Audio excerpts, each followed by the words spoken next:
A Shark Tank investor, Kevin O'Leary, last year he said, he ruffled some feathers. We had fun with it when he said, you need about $5 million to retire.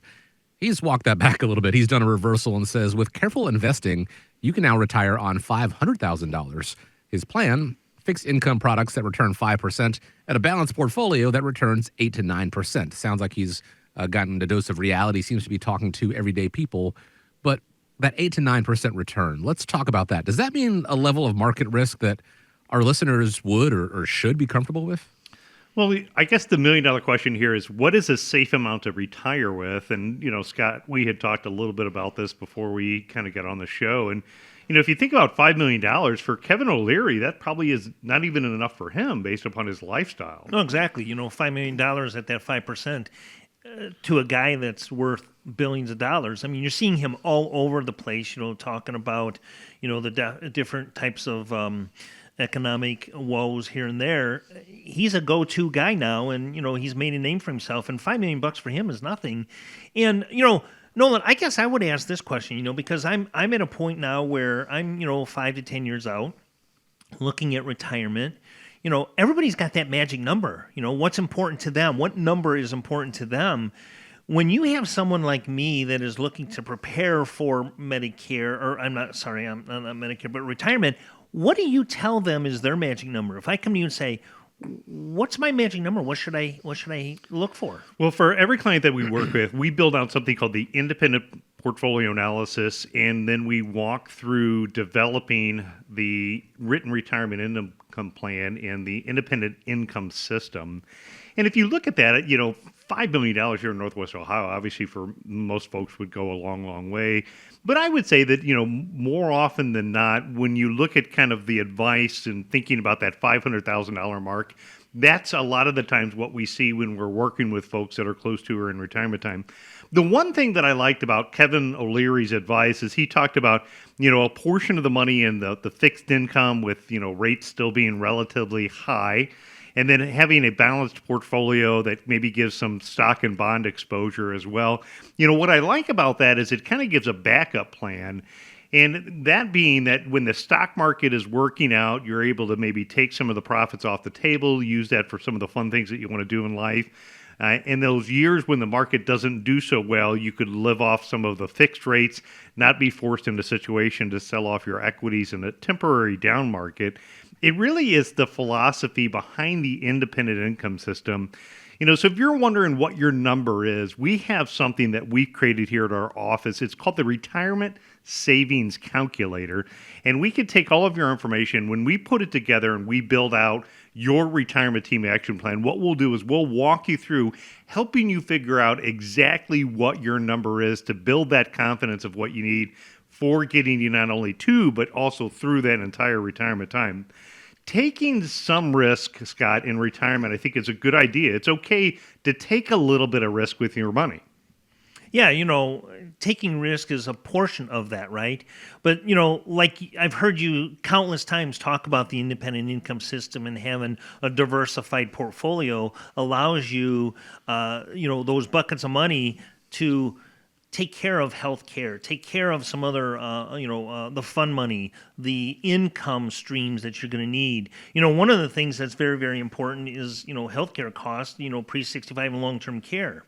I mean, those things are not covered unless you actually purchase a plan, right? Well, it's really why, going back to that independent income system, having those buckets of money designed to create different purposes for what money is going to be used for.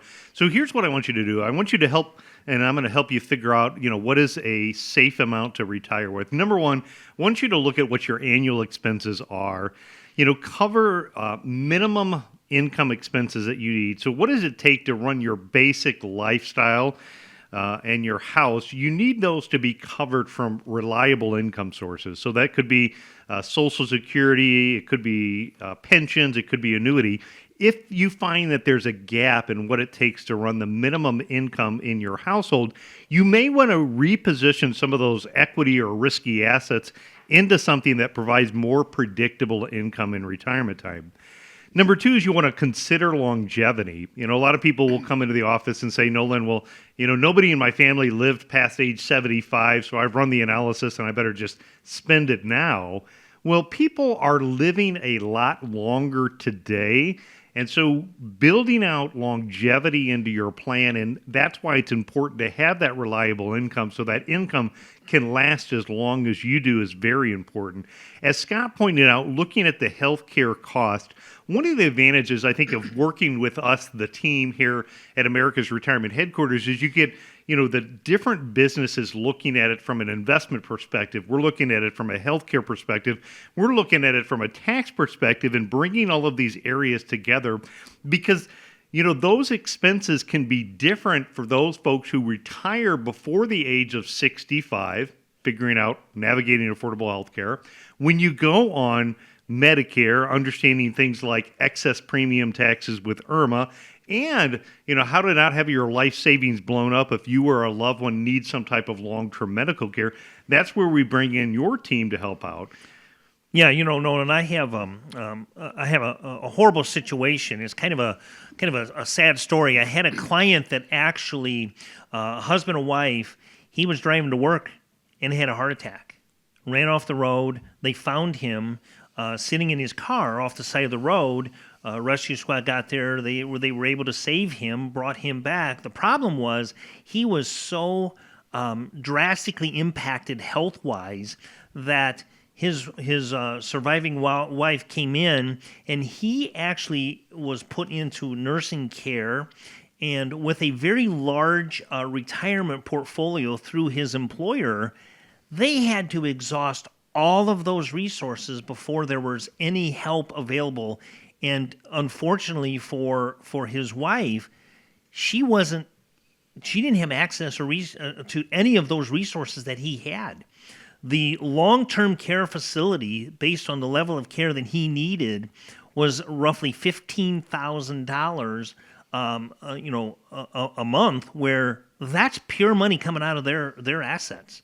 And if you're not properly prepared for that, he didn't get up in the morning and drive to the office and think, I'm going to have a heart attack today. I better be prepared. It doesn't work that way. I mean, you don't see that happen very often, but how do you protect against that? Well, the other issue there's oftentimes men, we're typically stubborn. I'll talk to a guy and I'll ask him that question. Well, what are you going to do in your family situation if you need long-term care? And they might say, well, take me out to the woodshed, right? Just put me down. Yep. And that sounds good while we're young and we can say that now.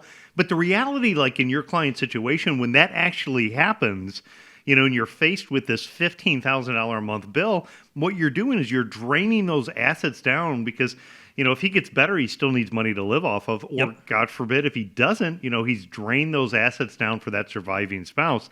And if that's not a drain, the other thing you have to factor in for a retiree and figuring how much is a safe money is factoring in inflation and making sure that you have a bucket of money that's designed to give you a pay raise in the future. So where your stock market money, and again, Kevin was talking about looking for more growth type returns, that tends to be more for your long-term growth bucket of money. That tends to be the bucket of money that you can utilize for your lifestyle goals. We've got 2024, we've got 2023, good back-to-back years overall in the equities. And so when you're thinking about having some house projects done, or you're thinking about taking that trip or vacation that you wanted to do, when you're exceeding your goals in your stock market part of your portfolio, spending those excess profits is, a strategy that we will oftentimes talk about. The final thing to do is figuring out, that safe amount of money is to have a bucket of money that's designed for the what ifs.